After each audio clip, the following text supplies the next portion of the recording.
और अब आपको उत्तर प्रदेश के इटावा से एक खबर दिखाते हैं, जहां बुधवार की शाम तक एक पक्की आलिशान इमारत खड़ी थी। चमचमाता गुंबद था, आगे चौड़ा चबूतरा, बीहड़ वाले सैयद बाबा का जलवा। मजार की दीवार पर लिखा था कि यहां शेर भी अपनी पूंछ से झाड़ू लगाता है। लेकिन गुरुवार की सुबह जैसे ही सूरज की पहली किरण पड़ी, ये मजार वहां से गायब, गुंबद गायब, चबूतरा गायब, और तो और वहां का सारा मलबा भी गायब। यहां सिर्फ कमर तक ऊंचे हरे भरे पेड़ लहलहा रहे थे। इलाके के लोग सुबह सुबह आंखें मलते रह गए। कुछ दिन पहले तक यहां पर सजदा होता था, वहां आज पर्यावरण संरक्षण चल रहा है। लोग हैरान है, परेशान है कि 12 घंटे के भीतर ऐसा कौन सा दिव्य प्रयोग हुआ कि पक्के कंस्ट्रक्शन को सीधे जंगल निकल गया।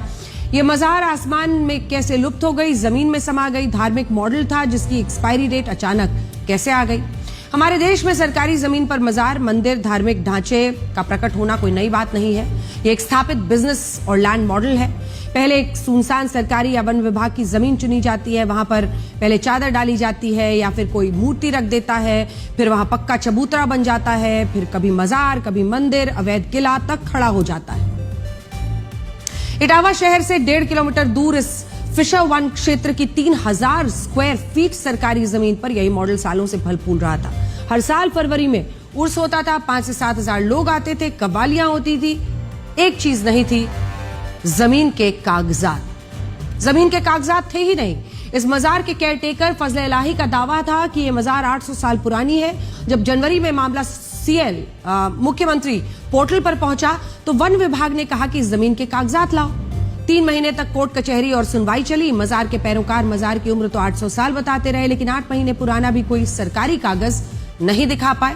नतीजा, कोर्ट ने मजार को अवैध और अतिक्रमण घोषित कर दिया। आया बुधवार की शाम 6 बजे का वो क्लाइमैक्स, इस रिपोर्ट में देखिए।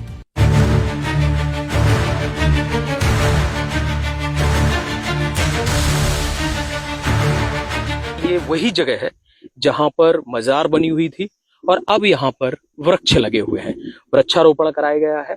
आप देख पा रहे होंगे कि छोटे छोटे पौधे लगा दिए गए हैं और यहाँ ध्वस्तीकरण के बाद इसके अवशेष भी हटा लिए गए हैं। अब महत्वपूर्ण बात है कि जिला प्रशासन ने यह पूरी तरह से गोपनीय करते हुए इस कार्रवाई को अंजाम दिया है। हालांकि यहाँ पर जो पक्षकार था उनका दावा रहा कि ये सैकड़ों वर्ष पुरानी मजार, लेकिन दस्तावेज न दिखाने के उपलक्ष्य में इसकी 3 महीने सुनवाई के बाद यह निर्णय लिया गया था। और अब यहाँ पर इस जगह पर आपको दिखाएं, पूरी तरह से यहाँ अवशेष भी हटाए गए। हालांकि जो वन विभाग के कर्मचारी हैं, अफसर हैं, वो भी कैमरे के सामने कुछ भी बोलने को तैयार नहीं है।